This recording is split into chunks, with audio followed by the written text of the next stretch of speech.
Assalamualaikum warahmatullahi wabarakatuh. Perkenalkan, nama saya Siti Fatimatul Zahra, NIM 2041350 333. Di sini saya akan menjawab 4 soal UTS yang sudah diberikan oleh Ibu Luluk Musfiro MAK selaku dosen pengampu mata kuliah pengauditan. Baik, pertama-tama saya akan menjawab soal nomor 1, yaitu jelaskan apa yang dimaksud risiko bawaan, risiko pengendalian, dan risiko deteksi. Gambarlah hubungan di antara risiko-risiko tersebut.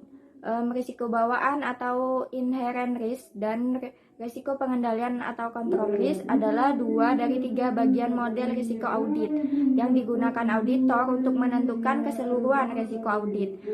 Risiko bawaan adalah risiko salah saji material dalam laporan keuangan perusahaan tanpa mempertimbangkan pengendalian internal.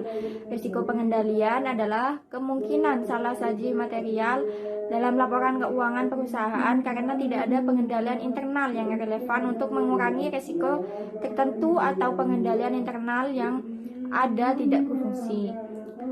Sedangkan risiko deteksi atau detection risk merupakan risiko bahwa auditor tidak dapat mendeteksi salah satu saji material yang terdapat dalam suatu asersi. Risiko deteksi tergantung atas penerapan auditor terhadap risiko audit. Risiko bawaan dan risiko pengendalian. Semakin kecil risiko bawaan dan risiko pengendalian yang diyakini oleh auditor, maka semakin besar risiko deteksi yang dapat diterima.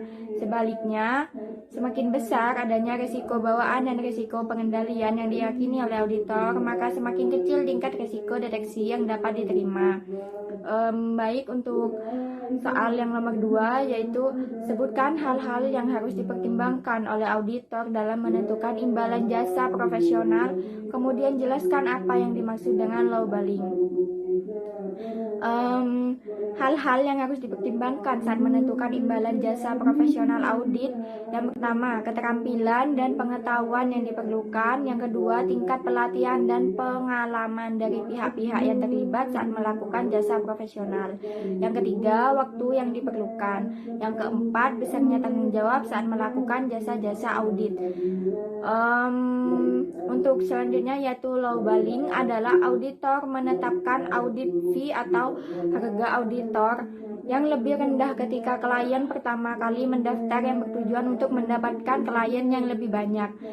Kegiatan ini bukan merupakan tindakan yang tidak etis, namun mungkin terdapat sejumlah ancaman terhadap kepatuhan atas prinsip-prinsip dasar yang timbul dari besarnya tingkat imbalan jasa yang ditawarkan.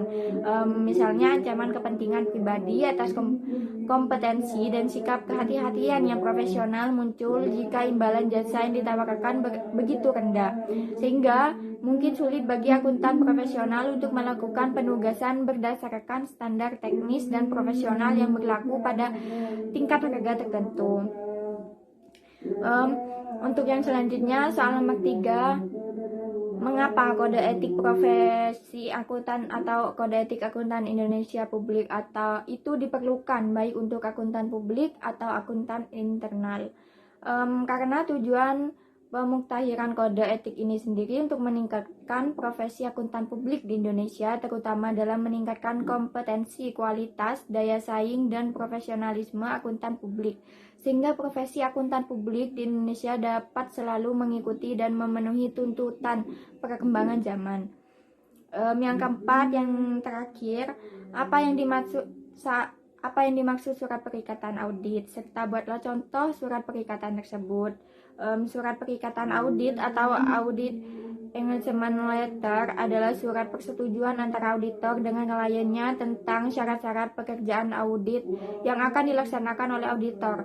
Bentuk dan isi surat perikatan audit dapat bervariasi di antara klien, namun surat tersebut umumnya berisi tujuan audit atas laporan keuangan, tujuan tanggung jawab manajemen atas laporan keuangan, lingkup audit termasuk penyebutan undang-undang, peraturan, pernyataan dari badan profesional yang harus dianut oleh auditor, bentuk laporan atau bentuk komunikasi lain yang akan digunakan oleh auditor untuk menyampaikan hasil perikatan. Fakta bahwa karena sifat pengujian dan keterbatasan bawaan lain suatu audit dan dengan keterbatasan bahwa pengendalian intern terdapat risiko yang tidak dapat dihindari tentang kemungkinan beberapa salah saji material tidak dapat terdeteksi. Akses yang tidak dibatasi terhadap catatan, dokumentasi, dan informasi lain apapun yang diminta oleh auditor dalam hubungannya dengan audit. Pembatasan atas tanggung jawab auditor, komunikasi melalui email.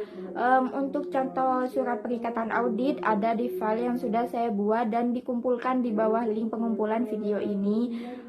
Berikut penjelasan saya. Kurang lebihnya mohon maaf. Wassalamualaikum warahmatullahi wabarakatuh.